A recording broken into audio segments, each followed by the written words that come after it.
Nakasaad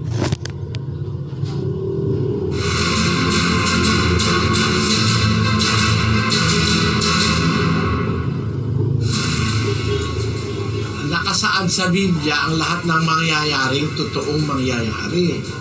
At isa sa pangyayaring mangyayari, yung nasa ikalawang Pedro 3, Gs at 7. Datapwat darating ang araw ng Panginoon na gaya ng magnanakaw, na ang sangkalangitan sa araw na iyan ay mapaparang, nakasabay ng malaking ugong, at ang mga bagay sa langit ay mapupugnaw sa matinding init, at ang lupa at ang mga gawang nasa lupa ay pawang masusunog. Ngunit ang sangkalangitan ngayon at ang lupa sa pamamagitan ng gayunding salita ay iniingatang talaga sa apoy na itinataan sa araw ng paghuhukom at ng paglipol sa mga taong masama. Nasa Biblia yan, kapatid, napakaraing talata na ang lupa masusunog. Alam mo, scientifically speaking, possible ito. Sa dami-dami ngayon ng nuclear warheads ng mundo, sapat na para sumabog ang lupa Pero hindi magugunaw ang mundo dahil dyan sa mga yan.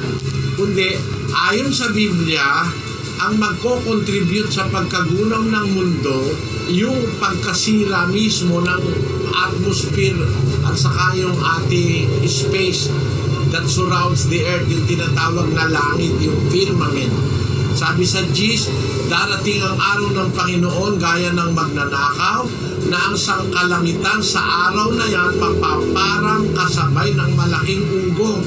So ang distraction, hindi lupa lang Una munang malulusaw yung mga bagay na galing sa langit No? Tapos ang lupa at ang gawang nasa lupa masusunog dahil doon sa element na matutunaw sa langit. Alam natin maraming elemento sa langit, mga bituin, mga planeta, matutunaw yan At magko-contribute yan sa pagkawasak din ng mundo. Yun ang sinasabi sa Biblia. At yan naman ay totoo. Kasi salita ng Diyos yan na nasa Biblia. At yan hindi kayang matutulan ng siyensya. Miski ang siyensya naniniwala, darating ang araw, yung ating araw, yung sun, yung araw, ay magiging isang red giant na magiging sinway ng pagkawasak ng entire solar system. Pero yun ang sabi ng siyensya, pero sa Biblia hindi ganun.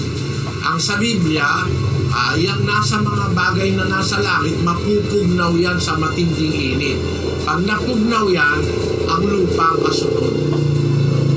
Kaya yun din ang nasa pasyong Katoliko Magmumula nga sa langit, ulan, apoy na masakit, sa lupa'y halos tumakit, susunog magpapasakit sa mga taong bulisik. Ayun, magmumula sa langit, ulan, apoy na masakit, sa lupa'y halos tumakit, susunog magpapasakit sa mga taong bulisik. Kaya alam mo kapatid, yung sinasabi sa pasyon, kinopya yung ibang bahagi ng pasyon, kinopya sa Biblia. Ang sanlibutan ito magwawakas. Kasi may nagtuturo, hindi raw magwawakas ang mundo. Gaya ng saksi ni Jehovah, malaking kasinungalingan yun. Magwawakas talaga, may itinakdang wakas ang Diyos para sa lupa. Zephanias 1:18. Kahit ang kanilang pilak o ang kanilang gintuman ay hindi makapagliligtas sa kanila sa kaarawan ng kapuotan ng Panginoon, kundi ang buong lupain ay masusupok sa pamamagitan ng apoy ng kanyang paninibugo, sapagkat wawakasan niya, isang kakilakilabot na wakas nilang lahat na nagsisitahan sa lupain. Ayun, merong wakas talagang darating sa mundo. Kung kailan pati ang mundo mawawala, itong earth, papalitan ito ng isang bagong mundo, papalitan ito ng Diyos.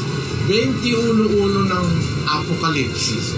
At nakita ko ang isang bagong langit at ang isang bagong lupa, sapagkat ang unang langit at ang unang lupa ay naparang, at ang dagat ay wala na. Nakita ni Juan yung mangyayari. Nakita ko isang bagong langit, isang bagong lupa. Sapagkat ang unang langit at ang unang lupa ay naparang, ang dagat ay wala na. Narating talaga sa wakas ang mundo.